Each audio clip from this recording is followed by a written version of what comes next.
India independent. A new nation is born.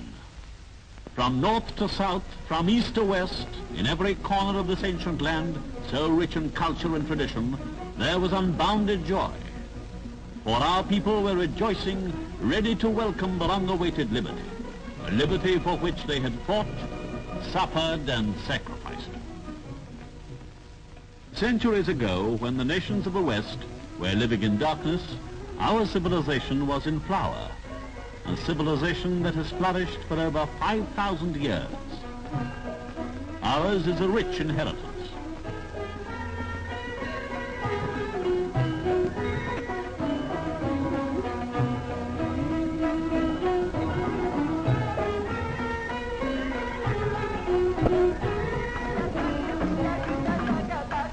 But India, like other nations, has had her periods of glory and despair.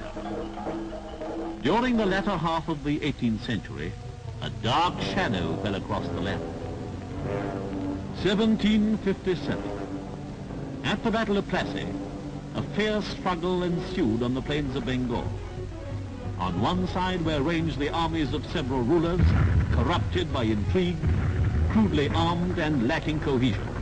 On the other, the forces of the foreigner under Robert Clive, equipped with the latest weapons of destruction.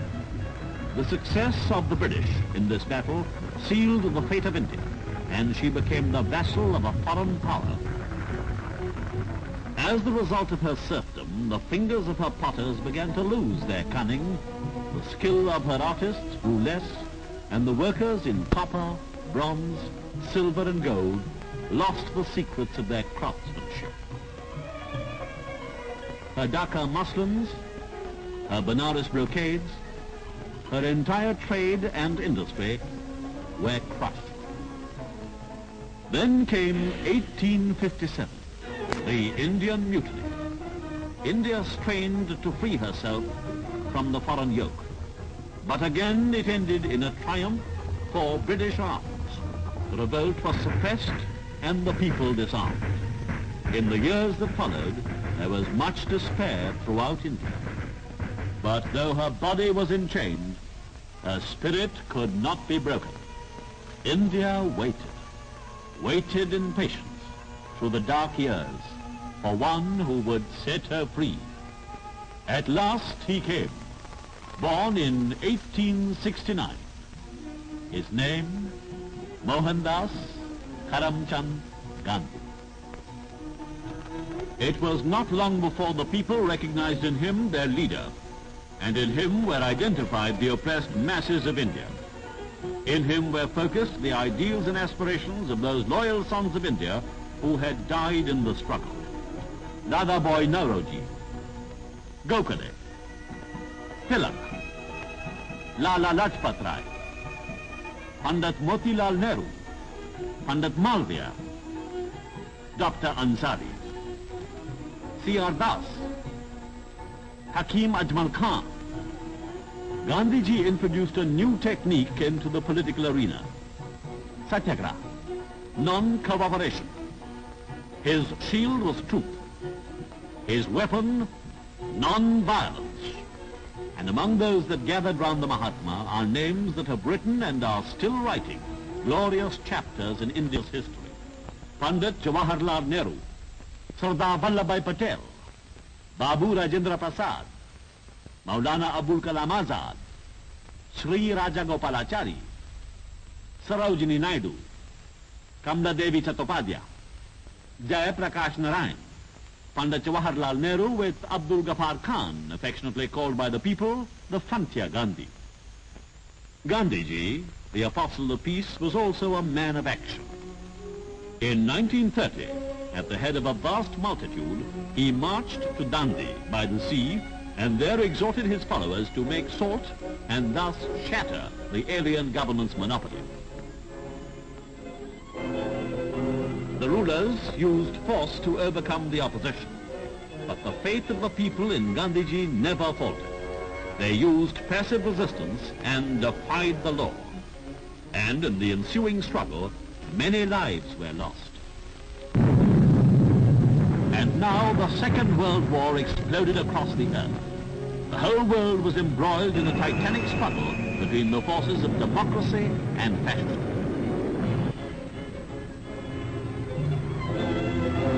Although of Western origin, its repercussions were also felt in distant India. Soon our sons were fighting side by side with the sons of Britain.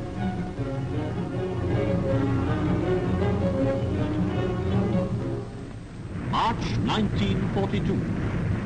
Britain, in order to obtain India's cooperation in the war, sent out Sir Stafford Cripps to negotiate with our leaders.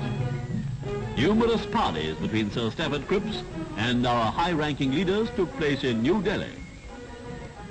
Our leaders wished full liberty, liberty to wage war as a free people, and not as vassals of another power. But Mr. Churchill, the leader of Britain's war cabinet, was utterly opposed to this demand. He said, "We will under no circumstances agree to the liquidation of the British Empire." Indian leaders, in order not to fail the nation, made desperate efforts to come to some understanding with the British that might satisfy both sides. All to no purpose. Sir Stafford returned to England, his mission a failure. After the Cripps mission, Congress assembled in Bombay. Leaders and delegates from every part of the country came for the session. The air was charged with emotion and excitement. The leaders were faced with a dilemma. All were against the fascist powers and their brutal aims to enslave the world. Sympathy was with the Allies, to help them in the war with every resource at our command. And the leaders put the question to Britain, how can we fight for freedom when we have no freedom ourselves? But Britain refused to answer. And then Gandhiji gave the nation the two magic words, "Quit India." He told Britain, "We will fight the war against fascism as an equal partner of the Allies." In reply, the Conservative Party, then in power in Britain, clamped all the Indian leaders into jail. At this time, there appeared on the horizon in Southeast Asia, Subhash Chandra Bose, a loyal son of India. Force will be met with force, he said, and raised an army of courageous men from loyal Indians captured by the Japanese. Bose's aim was to use this, the Azad Hind Army, only to make the British give India her freedom. Meanwhile, India's regular fighting forces had won the praise of the world as second to none. These sons of our motherland were courageous in battle and chivalrous to the conquered. Their valorous deeds hastened the approach of liberty in our land. As the fascist hordes were battered into submission, freedom was in the making for our peoples. The new Labour government that came into power in Britain, as a first gesture, released our imprisoned leaders, and the nation rejoiced. Britain now sent out the cabinet mission headed by Lord Pethick Lawrence, a genuine lover of freedom. Among the cabinet mission were Sir Stafford Cripps and Mr. A.B. Alexander. On arrival at Delhi, negotiations were immediately started with our leaders. These were anxious days for India. The nation lived through hopes and fears. The discussions ended. They were a success. But unfortunately, the country was to be divided. We were to emerge from our 200 years of bondage as two nations, India and Pakistan. It is the night of August the 14th, 1947. The auspicious moment is on its way. In every house throughout the land, the lamps of good fortune are lighted to illumine the path to freedom. Large numbers have foregathered in every Congress house. And in New Delhi, the Constituent Assembly is in session.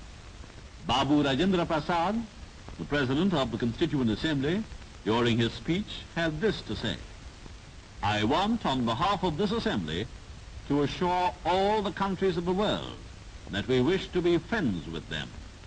We hold no enmity against anyone. While Pandit Jawaharlal Nehru said,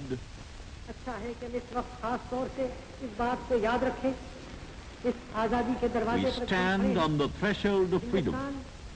I want to assure everyone that India is a country for all.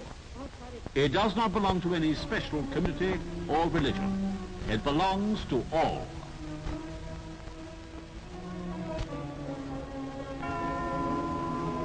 The hands of the clock move their way towards midnight. All India is expecting.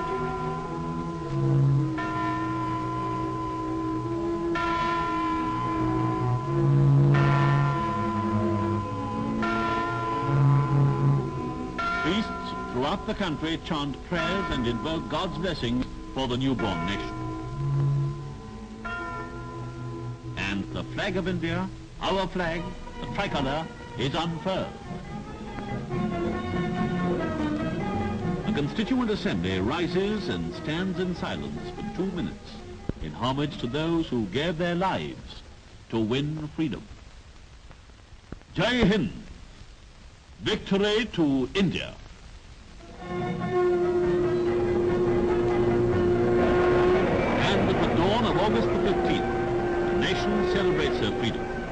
At New Delhi, vast crowds foregather in front of the Parliament buildings.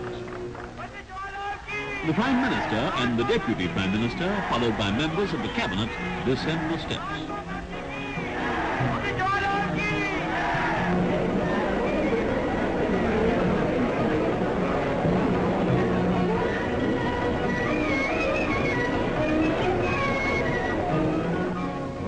At Government House, in the historic Darbar Hall, Lord Mountbatten is sworn in as India's first Governor-General.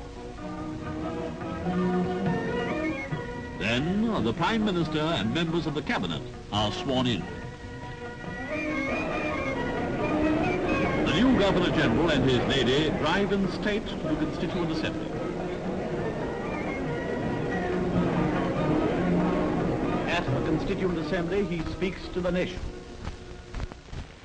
I have a message from His Majesty the King to deliver to you today. This is His Majesty's message. On this historic day, when India takes her place as a free and independent dominion in the British Commonwealth of Nations, I send you all my greetings and heartfelt wishes. Freedom-loving people everywhere will wish to share in your celebrations. At this historic moment, let us not forget all that India owes to Mahatma Gandhi.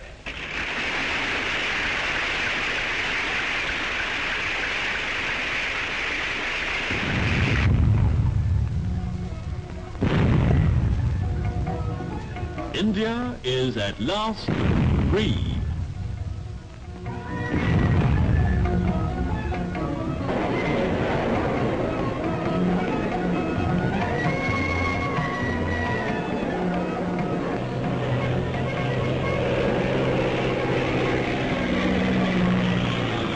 India's services were not forgotten, for they also played a prominent part in the day's rejoicings. Look at this crowd. It watches the national flag flying from the ramparts of the famous Red Fort at Delhi. In Bombay, the day celebrations commence at Gwalior Tank Maidan. It is the same story everywhere. Vast and jubilant crowds.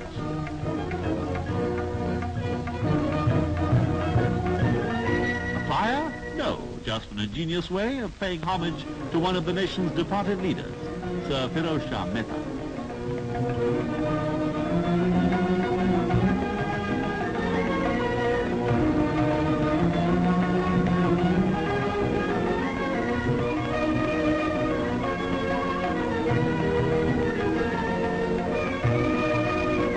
The Premier follows an old Indian custom. He plants a tree, a symbol of India's future prosperity. Another highlight of the day was the Freedom Procession, with young India this time in the lead. India is a secular state, and these Muslim volunteers are Indians first and last. India's womanhood, so patient in adversity and who suffered in our struggle for freedom, now march with heads held high. Stage and film stars help to entertain the crowds as they pass by.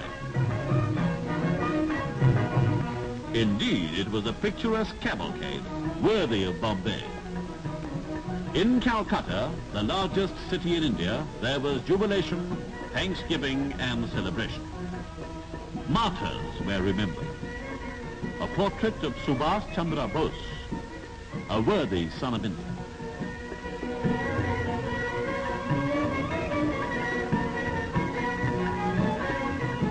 Madras was also en fête.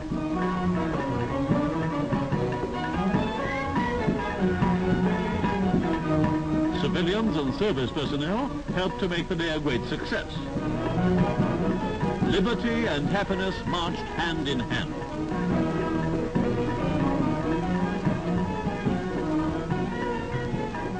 And look at Jumper. Even the elephant enjoys freedom. In London, Britain extends to the new nation the warm hand of friendship.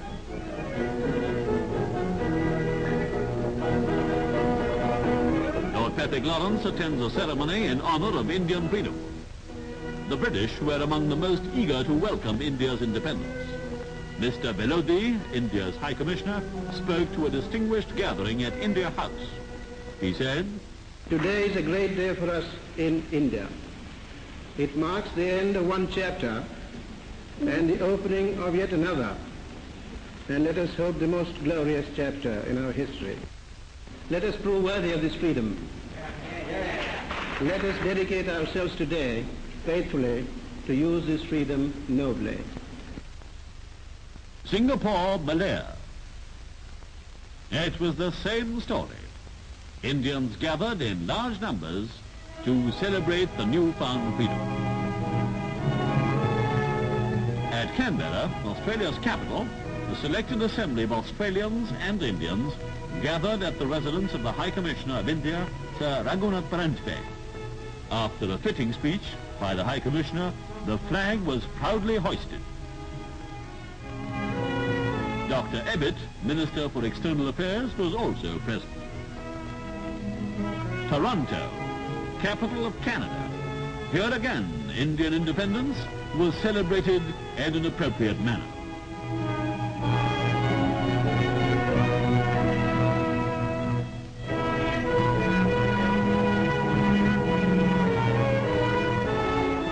And in Washington, Indian independence was warmly celebrated. Mr. Asif Ali, India's ambassador in Washington, presided on the occasion of the flag hoisting ceremony.